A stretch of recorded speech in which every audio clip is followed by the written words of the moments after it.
अथ नवमोऽध्यायः। श्रीभगवानुवाच इदं तु ते गुह्यतमम्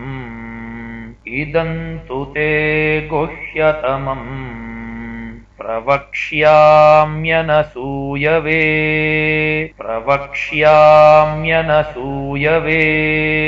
ज्ञानं विज्ञानसहितं यज्ञात्वा मोक्ष्यसे शुभात्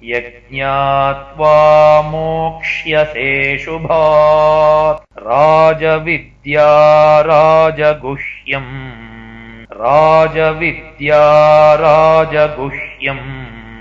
पवित्रमिदमुत्तमम्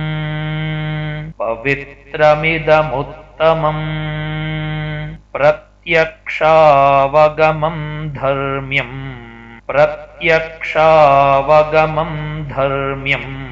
सुसुखं कर्तुमव्ययम्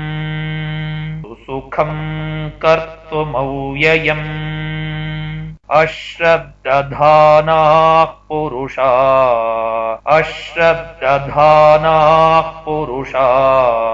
धर्मस्यास्य परं तप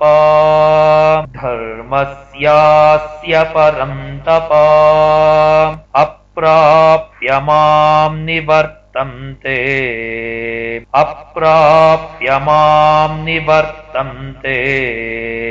मृत्युसंसारवर्त्मनि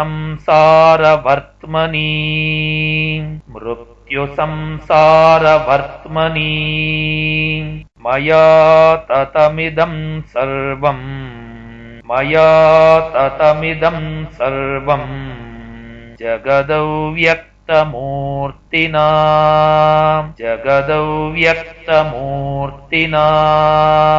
मत्स्थानि सर्वभूतानि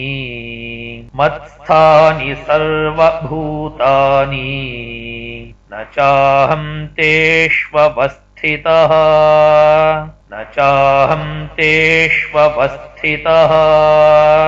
न च मत्स्थानि भूतानि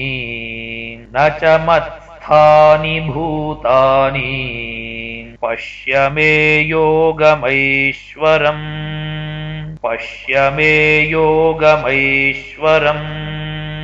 भूतभृं न च भूतस्थो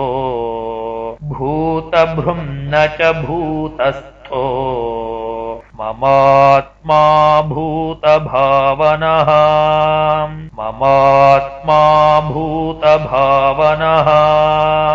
यथाकाशस्थितो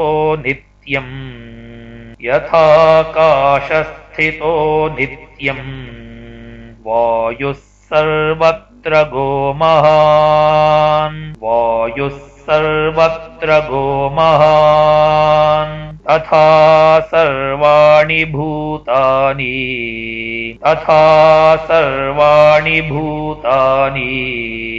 मत्स्थानीत्युपधारय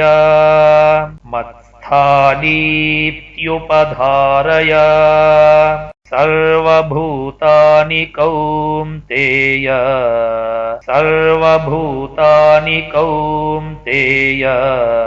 प्रकृतिं यान्ति मामिकाम् कल्पक्षये पुनस्तानि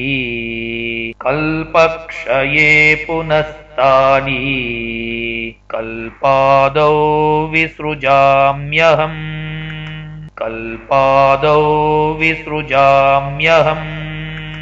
प्रकृतिं स्वामवष्टभ्य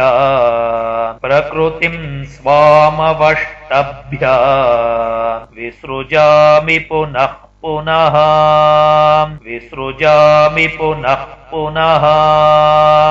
भूतग्राममिमं कृत्स्नम् अवशं प्रकृतेर्वशात्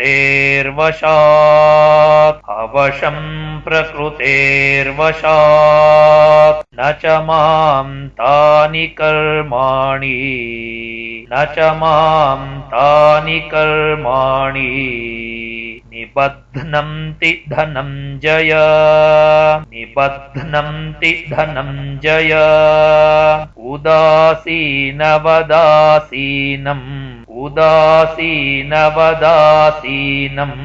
असक्तं तेषु कर्मसु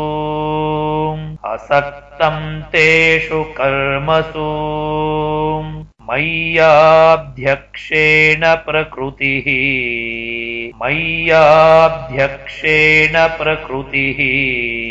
सूयते सचराचरम्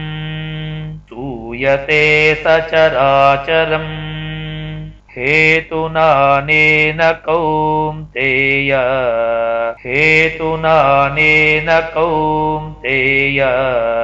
जगद्विपरिवर्तते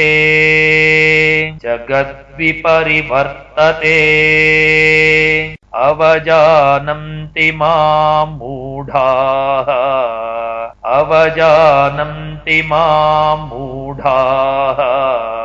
मानुषीं तनुमाश्रितम्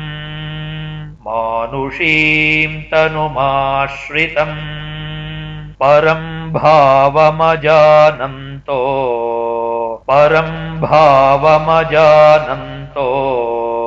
मम भूतमहेश्वरम्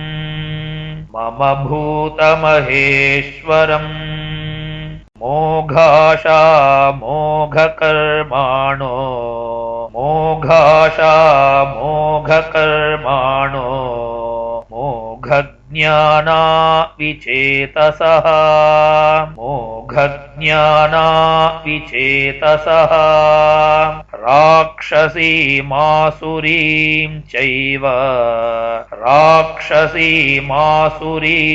चैव प्रकृतिं मोहिनीं श्रिताः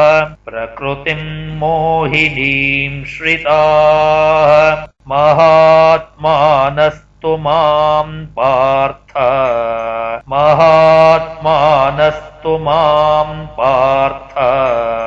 दैवीं प्रकृतिमाश्रिताः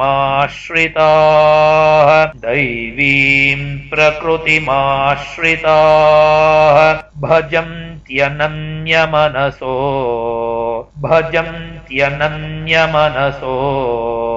ज्ञात्वा भूतादिमौययम्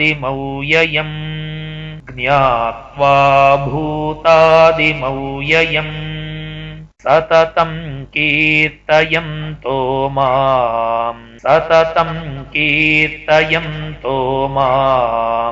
यतन्तश्च दृढौ रताः नमस्यन्तश्च मां भक्त्या नित्ययुक्ता उपासते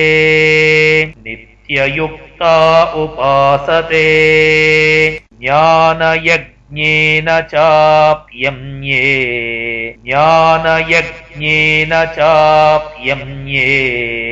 यजन्तो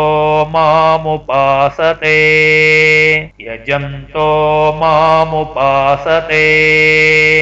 एकत्वेन पृथक्त्वेन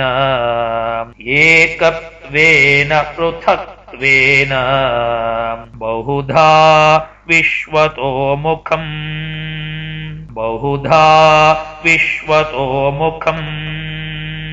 अहं क्रतुरहं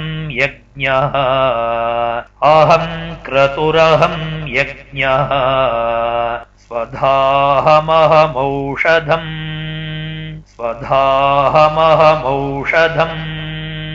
मन्त्रोऽहमहमेवाज्यम् अहमग्निरहं हुतम्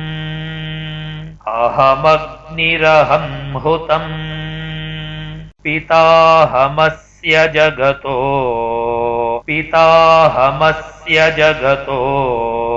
माता धाता पितामहः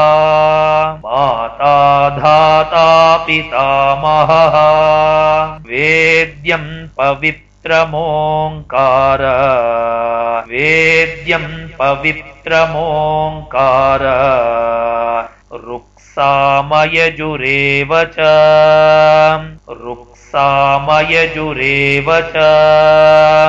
गतिर्भर्ता प्रभुः साक्षी गतिर्भर्ता प्रभुः साक्षी निवासः शरणं सुहृत् निवासः शरणं सुहृत् प्रभवः प्रलयस्थानम् प्रभवः प्रलयस्थानम् निधानं बीजमव्ययम् निधानं बीजमव्ययम् तपाम्यहमहं वर्षम् तपाम्यहमहं वर्षम् निगृह्णाम्युत्सृजामि च निगृह्णाम्युत्सृजामि च अमृतं चैव मृत्युश्च अमृतं चैव मृत्युश्च सदसच्चाहमर्जुना सदसच्चाहमर्जुना त्रैविद्या मां सोमपाः पूतपापाः त्रैविद्या मां सोमपाः पूतपापाः यज्ञैरिष्ट्वा स्वर्गतिं प्रार्थयन्ते यज्ञैरिष्ट्वा स्वर्गतिं प्रार्थयन्ते ते पुण्यमासाद्य सुरेन्द्रलोकम् ते पुण्यमासाद्य सुरेन्द्रलोकम् अश्नन्ति दिव्यान् दिवि देव भोगान् अश्नन्ति दिव्यान् दिवि देव भोगान् ते तं भुक्त्वा स्वर्गलोकं विशालम् ते तं भुक्त्वा स्वर्गलोकं विशालम् क्षीणे पुण्ये मर्त्यलोकं विशन्ति क्षीणे पुण्ये मर्त्यलोकं विशन्ति एवं त्रयी धर्ममनुप्रपन्ना एवं त्रयी धर्ममनुप्रपन्ना गतागतं कामकामा लभन्ते गतागतं कामकामा लभन्ते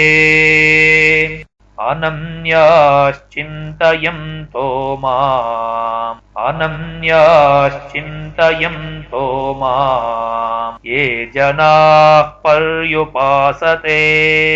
ये जनाः पर्युपासते तेषां नित्याभियुक्तानां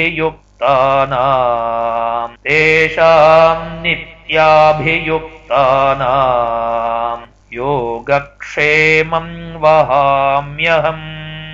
योगक्षेमं वहाम्यहम् येऽप्यन्यदेवता भक्ता येऽप्यन्यदेवता भक्ता यजन्ते श्रद्धयान्विताः यजन्ते श्रद्धयान्विताः तेऽपि मामेव कौन्तेय तेऽपि मामेव कौन्तेय यजन्त्यविधिपूर्वकम् यजन्त्यविधिपूर्वकम् अहं हि सर्वयज्ञानां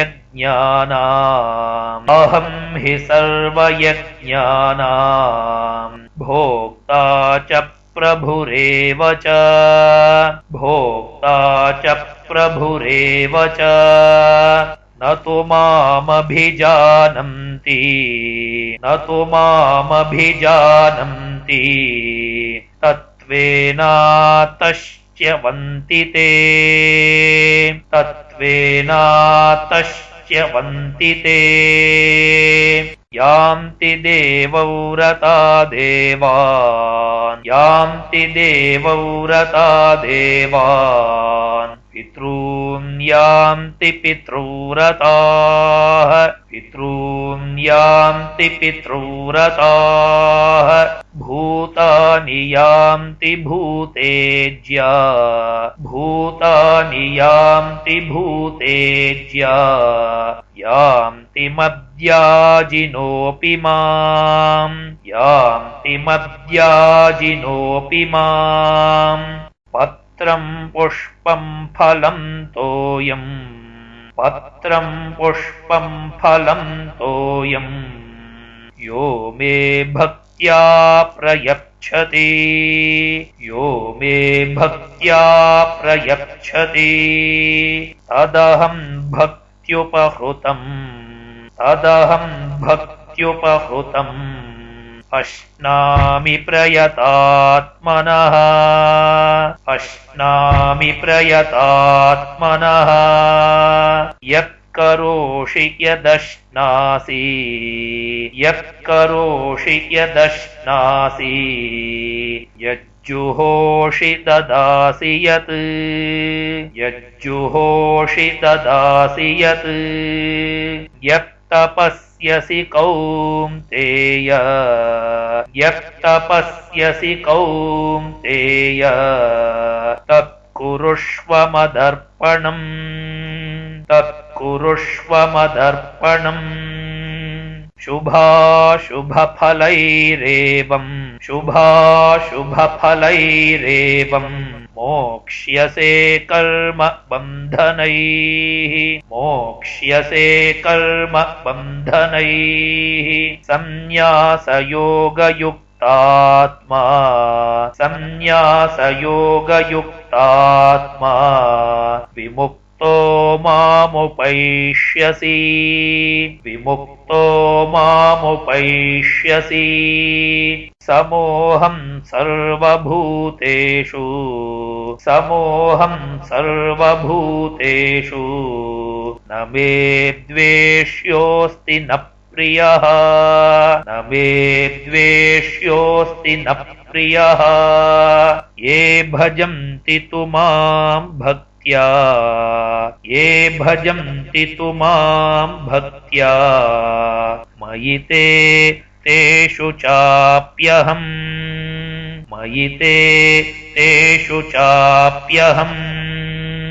अपि चेत् सुदुराचारो अपि चेत् सुदुराचारो भजते मामनन्यभाक् भजते मामनन्यभाक् साधुरेव समन्तव्यः साधुरेव समन्तव्यः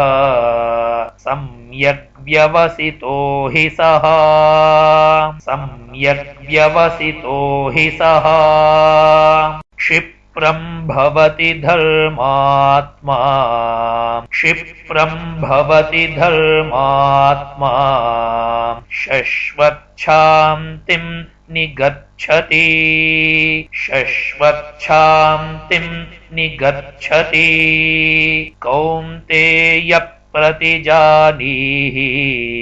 कौन्तेय प्रतिजानीहि न मे भक्तः प्रणश्यति न मे भक्तः प्रणश्यति मां हि पार्थव्यपाश्रित्य मां हि पार्थव्यपाश्रित्य येऽपि स्युः पापयोनयः येऽपि स्युः पापयोनयः त्रियो वैश्यास्तथा शूद्राः त्रियो वैश्यास्तथा शूद्राः तेऽपि यान्ति परां गतिम्